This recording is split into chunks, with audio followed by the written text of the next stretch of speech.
Hello, and welcome to a Pokemon XD Gale of Darkness video, where today we'll be taking on the game with Mr. Mime.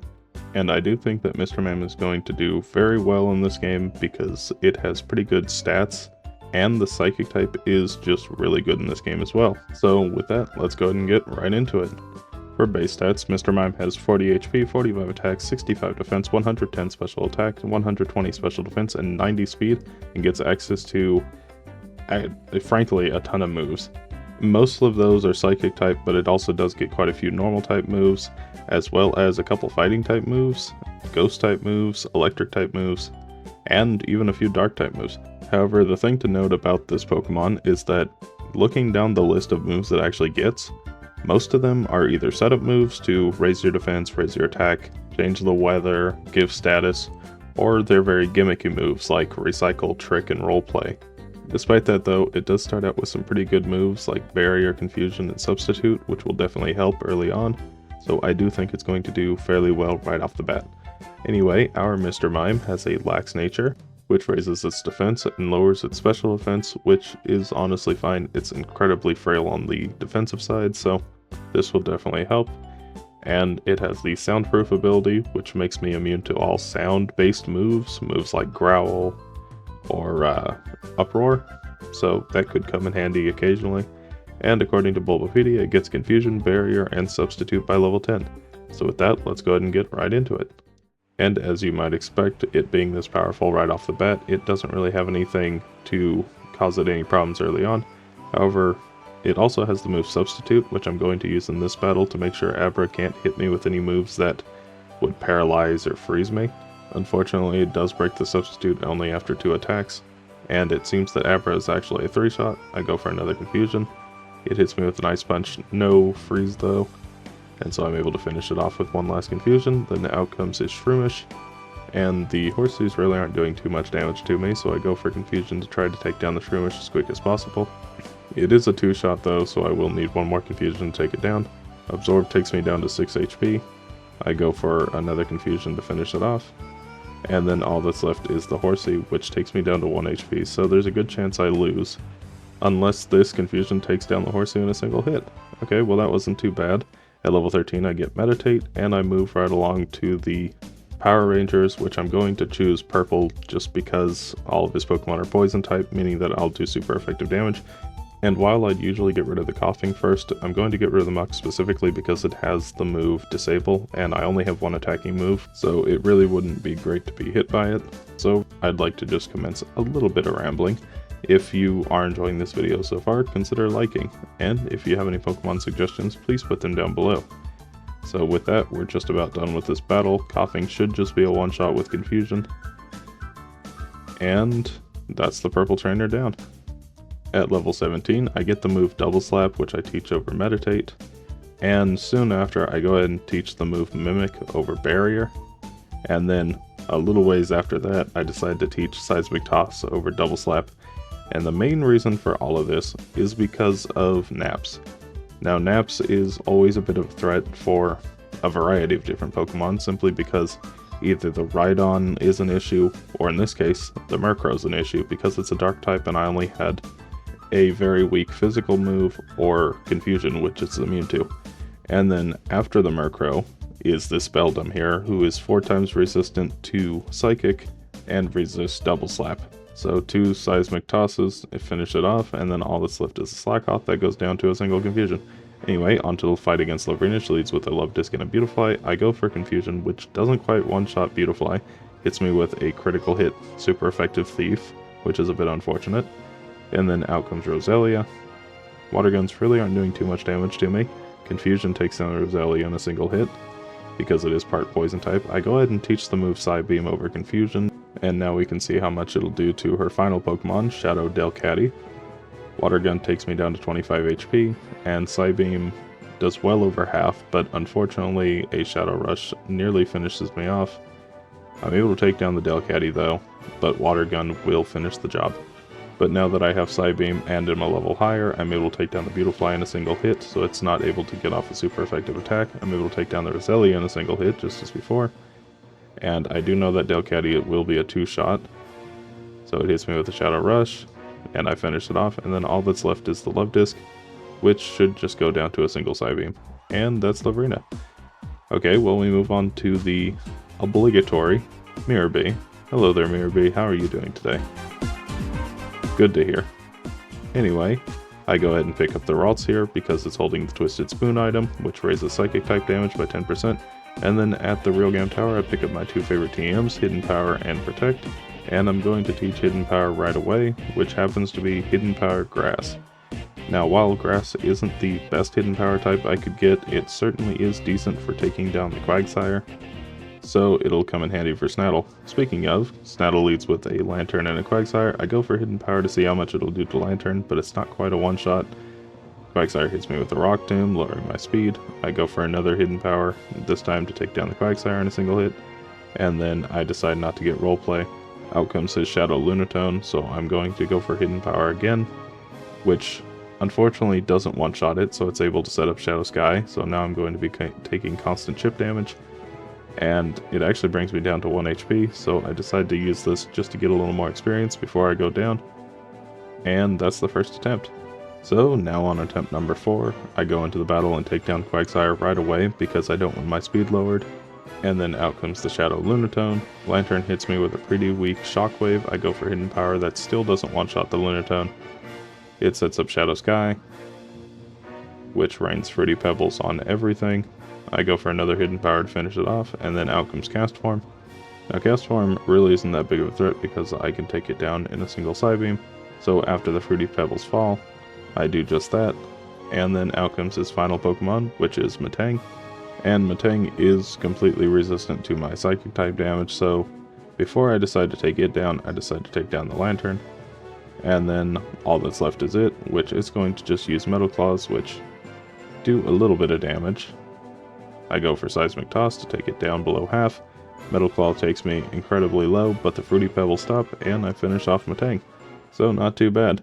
Anyway, at level 45 I get the move Psychic, which I'm going to teach over Psybeam.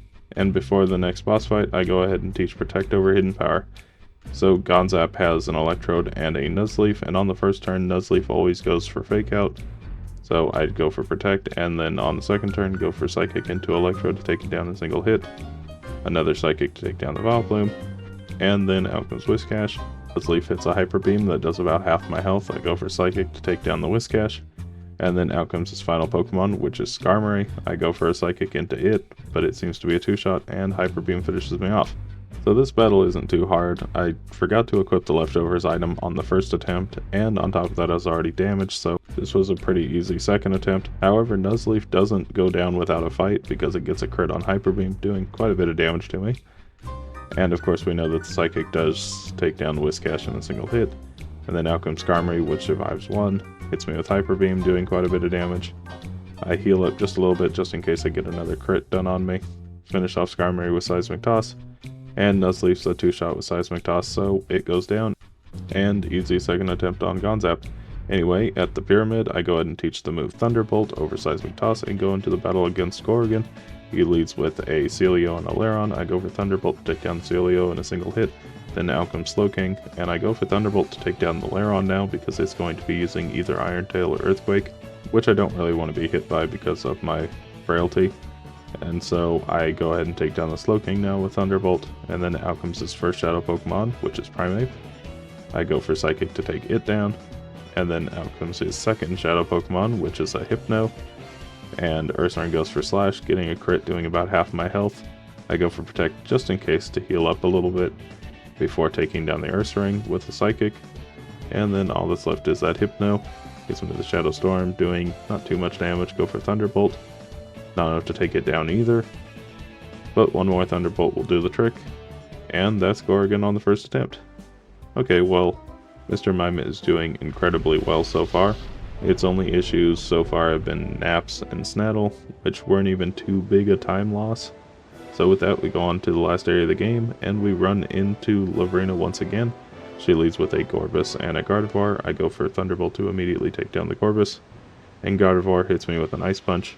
Go for Psychic to take down the Roselia because I really don't want to be hit by Leech Seed. Out comes Farfetch'd, her first Shadow Pokemon, and I am risking being frozen here, but I would rather that than be confused right now.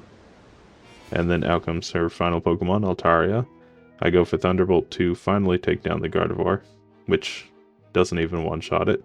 So it gets off one last Ice Punch, which luckily doesn't freeze. And I finish it off with one more. And then all that's left is the Altaria, which does quite a bit of damage to me, so I'm going to go for Protect here, just to heal up a little bit. That way it can't take me down with a crit, unless I get a crit and take it down in a single shot. Hey, that's pretty good. Anyway, moving on to Snaddle. He leads with a Metang and Quagsire. I go for Psychic to take down the Quagsire on the first turn. Then out comes Scizor. I go for Thunderbolt to take down the Scizor in a single hit. Out comes Solrock, his first Shadow Pokemon, and this might be able to survive a single Thunderbolt. I go for it, and it actually goes down in a single hit. So no Shadow Sky. Then out comes the Cast Form. I go for Psychic to take down the Cast Form, and then all that's left is his Shadow Starmie. And this thing is usually quite a bit of a threat, but because I outspeed for sure, I'm able to take it down with a single Thunderbolt, and then all that's left is Metang. And Metang's definitely not strong enough to survive one of these, so I beat Snaddle on the first attempt. Moving right along to Ardos, who I think might be the hardest trainer for Mr. Mime to fight. I go for Thunderbolt to take down the Swallow immediately. Out comes Kingdra. Alakazam uses Ice Punch, not freezing me luckily. Go for a Psychic to take down Kingdra. Out comes Heracross, another Ice Punch, no freeze. And I go for Protect here to heal up a little bit and to scout what the Heracross is going to do. It's actually using Mega Horn, so it's definitely the bigger threat here. So I take it down a single hit. Out comes his Shadow Electabuzz, Ice Punch. Doesn't freeze once again, go for another Protect to heal up. And then take down the Electabuzz, and then all that's left is the Snorlax, which would normally be a real threat, but I do have a plan. So I go for Protect just to heal up all that I can. And I'm going to go for Substitute here. Now, I'm hoping that the Snorlax hits me, which it does, which brings its HP down to half. And then I'm going to go for Substitute again, because I want the Snorlax to hit me and take its health down to about a quarter. Unfortunately, it misses. I go to take down the Alakazam, but it actually survives on a sliver of HP. Luckily, Shadow Wind misses again. I go for another Substitute. Ice Punch hits. And Snorlax misses a third time in a row. Usually I would like this luck, but in this case it's actually bad. Snorlax finally hits me, bringing its health down pretty low. But just to guarantee that I can take it down in a single hit, I go for one last Substitute, and go for Psychic, which actually takes it down from nearly half health. Okay, well I was being a little too cautious. Anyway, moving on to Gorgon, he leads with a Slowking and an Ursaring. And I'm able to take down the Slowking in a single Thunderbolt. I go for Protect on the second turn just to see what they're both about to do, and neither of them go for Protect, so I know they're both going to just attack me. So I decide to take down the Ursaring because it's more likely to hit me. And then I use Thunderbolt to take down the Walrein. I get a crit, but I don't think it was necessary. Out comes Poliwrath, which is part Fighting type, so it goes down to a single Psychic. And then out comes, hey, Mr. Mime. Hello, other Mr. Mime. I go for Thunderbolt to take down the Aggron, and then all that's left is the Mr. Mime. Hits me with a Shadow Storm, doing a decent bit of damage. I go for Thunderbolt, nearly taking it down. Another Shadow Storm, taking me down to half, and one last Thunderbolt to finish it off. Goodbye, other Mr. Mime, and goodbye, Gorgon. Moving on to Eldis, he leads with a Manectric and a Ninjask, and I go for Psychic to take down the Manectric immediately. And then out comes his Shadow Salamence. And Silverwind hits, doing way more damage than I thought it would. Okay, well, another Silverwind. It gets a Omni boost. I don't take down the Salamence in a single hit. Shadow Rush hits pretty hard. And I go for Protect in vain because both these Pokemon could take me down in a single hit. I go for Psychic and lose the battle. Okay, well, this took quite a few attempts. On attempt number 5 here, I forgot to hit record at the beginning of the fight. But what I really needed to do was just hope that I could Protect twice in a row, and that way the Ninjask would run out of, so I'm not taking so much damage. I'm able to take down the Salamence with one extra Psychic, and then I use Protect here because the Ninjask is going to start using Aerial Ace and Protect. I go for Psychic to take down the Flygon in a single hit, and then the Marowak should probably go down to a single Psychic, but it's not really worth risking it, so I decide to go for Substitute just in case. And it actually misses Shadow End, go for Protect, and then I go for Psychic to take down the Marowak. which it actually does, and then out comes Lapras, his final Shadow Pokemon, and I go for Thunderbolt into it, and it's a one-shot. Okay, well that's good. All that's left is the Ninjask. It goes for a Protect in vain, because one last Thunderbolt finishes it off. So it took a few tries, but we got past Eldest pretty easily, and that moves us on to the big box legendary Shadowlugia, who gets hit by a Thunderbolt, does over half, hits me with a pretty strong Shadow Blast. I go for Protect just to heal up before the final fight, and Thunderbolt finishes it off. Goodbye, Lugia. Anyway, moving on to the final fight against Rival, he leads with a Rhydon and a Moltres. I go for Protect on the first turn, and Psychic takes down the Rhydon in a single hit. Out comes Executor, and then Moltres hits me with a Shadow Fire, doing more damage than I thought it would. Go for another Protect, and then go for Thunderbolt into it, which takes it down a single hit. That's good. Out comes Tauros. And because Tauros isn't really a threat on the first turn, I decide to start taking down the Executor. I go for Thunderbolt here, which seems to be a 3-shot. And I go for Protect here to stave off the Fruity Pebbles. And I realize that Psychic is definitely the better move to use against Executor because it takes it down from over half. So it would have just been a 2-shot with Psychic anyway. And then out comes Articuno. Now here's where things actually kind of matter, because if Thunderbolt doesn't one-shot, I am going to have to use up all the rare candies. And as I suspected, it's not quite a one-shot. It hits me with a critical Shadow Chill, and I go down. Okay, well, after using all my rare candies, I go back into the fight once again. Take down the Rhydon on the first turn, get hit by a Shadow Fire, don't get burnt. Go for Protect to heal up. And then I go for Thunderbolt to take down the Moltres just as before. Get a crit, but it doesn't matter. Out comes Tauros, and because I know I'm going to get hit by the Shadow Hold here, the Tauros is actually more dangerous, so I decide to take it down instead this time. And then out comes the Shadow Articuno, which will hopefully be a one-shot with Thunderbolt this time. But I go for Protect just to heal up what little bit of health I wasn't quite full on. Thunderbolt takes it down in a single hit. Out comes Zapdos, and Executor hits a Shadow End, doing quite a bit of damage to me. And then I misclick and hit Substitute, which goes down in a single hit. And luckily, Executor actually misses.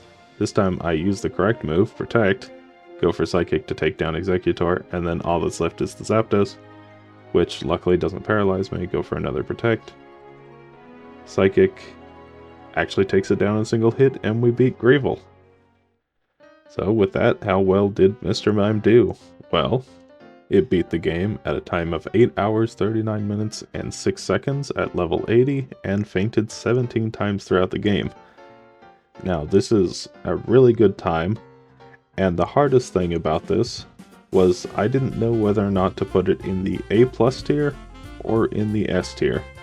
On one hand, I do think that it does better than the current lowest in the S tier, which is Nidoking. However, at the same time, I do think Nidoking is definitely better than it's listed right now. If you've seen the Nidoking versus Nidoqueen video, you know that I got incredibly tunnel visioned on the answer for Snaddle, that I got stuck there for quite a while and got a lot of extra losses that definitely weren't necessary. So I decided to actually put Mr. Mime in the A+ tier, where I think it better fits.